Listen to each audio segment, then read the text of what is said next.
नमस्कार, एनडीटीवी की खास पेशकश खबर महाराष्ट्र में आपका स्वागत है।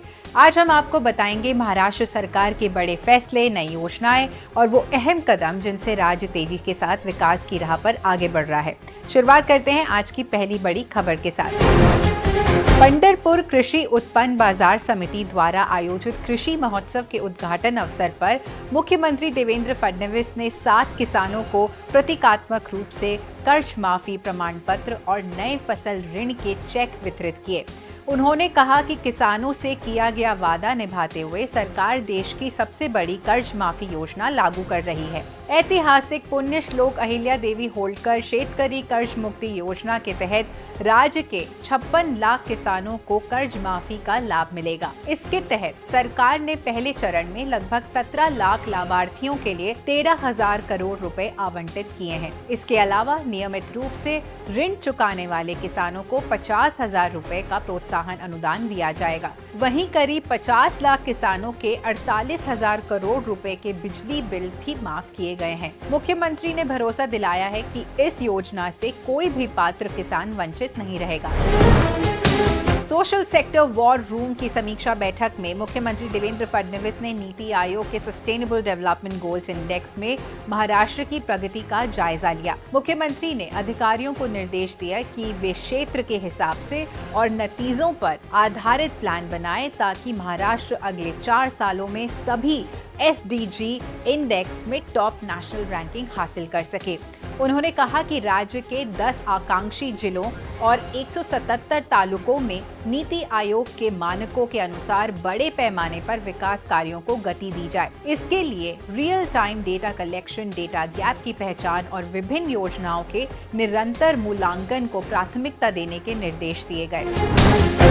उप मुख्यमंत्री एकनाथ शिंदे ने ठाणे शहर के ईस्टर्न एक्सप्रेस हाईवे स्थित 3 हाथ नाका पर यातायात सुधार परियोजना का भूमि पूजन किया। इस परियोजना का मुख्य उद्देश्य एशिया के सबसे बड़े व्यस्त ट्रैफिक जंक्शनों में शामिल इस स्थान पर जाम की समस्या का स्थायी समाधान करना है। शिंदे ने कहा कि ये परियोजना मुंबई, ठाणे, नासिक और आसपास के क्षेत्रों के बीच बेहतर संपर्क सुनिश्चित करेगी।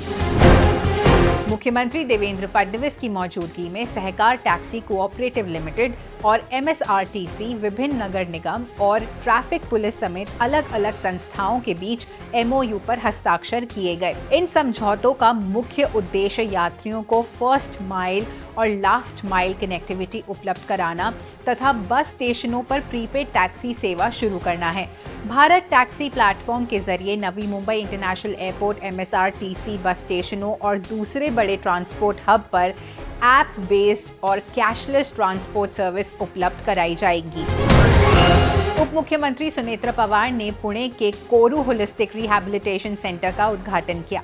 उन्होंने विश्वास व्यक्त किया है कि अत्याधुनिक रोबोटिक तकनीक, फिजियोथेरेपी, महिलाओं के लिए विशेष स्वास्थ्य सेवाओं, योग और वेलनेस को एक साथ जोड़ने वाला ये केंद्र मरीजों के जीवन में नई उम्मीद, आत्मविश्वास और बेहतर जीवन का आधार बनेगा। नागपुर महानगर पालिका द्वारा आयोजित समारोह में मुख्यमंत्री देवेंद्र फडणवीस ने केंद्रीय मंत्री नितिन गडकरी की उपस्थिति में 579 उम्मीदवारों को नियुक्ति पत्र सौंपे और व्हाट्सएप टिकटिंग सेवा का शुभारंभ किया। मुख्यमंत्री ने कहा कि महाराष्ट्र के इतिहास में पहली बार लाड पागे समिति की सिफारिशों के अनुसार सफाई कर्मियों के वारिसों को क्लास 3 पदों पर नियुक्ति दी गई है। उन्होंने श्रम साफल्य योजना के तहत सफाई कर्मियों को 300 वर्ग फुट तक का निःशुल्क घर देने की ऐतिहासिक घोषणा भी की। मुख्यमंत्री देवेंद्र फडणवीस और केंद्रीय मंत्री नितिन गडकरी ने नागपुर में AID और टाटा के सहयोग से स्थापित नागपुर स्किल सेंटर का उद्घाटन किया। इस केंद्र का उद्देश्य युवाओं को उद्योगों की बदलती जरूरतों के अनुरूप कौशल प्रशिक्षण देकर उन्हें रोजगार के लिए अधिक सक्षम बनाना है। वर्तमान में महाराष्ट्र के लगभग 2,500 स्किल सेंटरों के माध्यम से करीब 4 लाख युवाओं को प्रशिक्षण दिया जा रहा है।